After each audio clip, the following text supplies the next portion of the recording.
Half shirt میں نماز پڑھنا کیسا ہے؟ محمد ساجد صاحب انڈیا سے پوچھتے ہیں ہاف شرٹ میں نماز پڑھنا کیسا ہے؟ ایک عالم سے سنا ہے کہ اس میں نماز پڑھنا ٹھیک نہیں ہے، جبکہ میرے ایک دوست نے کہا ہے کہ جب احرام پہن کر نماز پڑھ لیتے ہیں جو کندھے تک ہوتی ہے تو ہاف شرٹ میں نماز پڑھنے میں کیا حرج ہے؟ اس کے بارے میں تفصیل سے بتا دیں بھائی محمد ساجد۔ مسئلہ یہ ہے کہ حدیث میں رسول اللہ صلی اللہ علیہ وسلم نے کپڑے کو موڑنے سے، صدل سے منع کیا ہے، یعنی آستینے موڑنے سے۔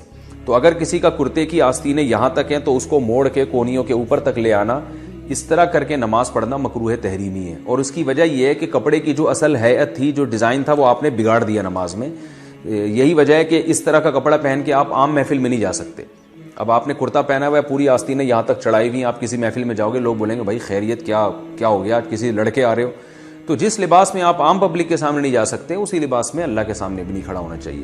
لیکن اگر آستینیں پہلے سے ہی آدھی ہیں، ہاف سلیوز ہیں یا سلیو لیس ہے، کوئی پہلے سے ہی ہے، تو اس میں نماز پڑھنا جائز ہے، کیونکہ مرد کا جو سطر ہے وہ ناف سے لے کے گھٹنوں تک ہے، اس کے علاوہ باقی باڈی کو ڈھانپنا ضروری نہیں ہے۔ تو اگر کسی نے ٹی شرٹ پہنی ہوئی ہے یا شرٹ ایسی پہنی ہوئی ہے جس کی آستینیں آدھی ہیں، تو وہ اس میں نماز ہو جائے گی، کیونکہ کپڑے کو فولڈ کرنا، اتنا کونیوں سے اوپر تک لے جا کے موڑ دینا، وہ تو غلط ہے۔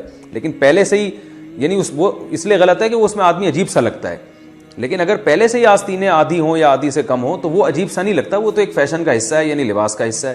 کچھ مرد فل سلیوز پہنتے ہیں، کچھ ہاف سلیوز پہنتے ہیں، لیکن لڑکیوں کے لیے بہرحال یہ حرام ہے، ناجائز ہے۔ مردوں کی بات کر رہا ہوں میں، تو ان کی نماز ہو جائے گی مردوں کی۔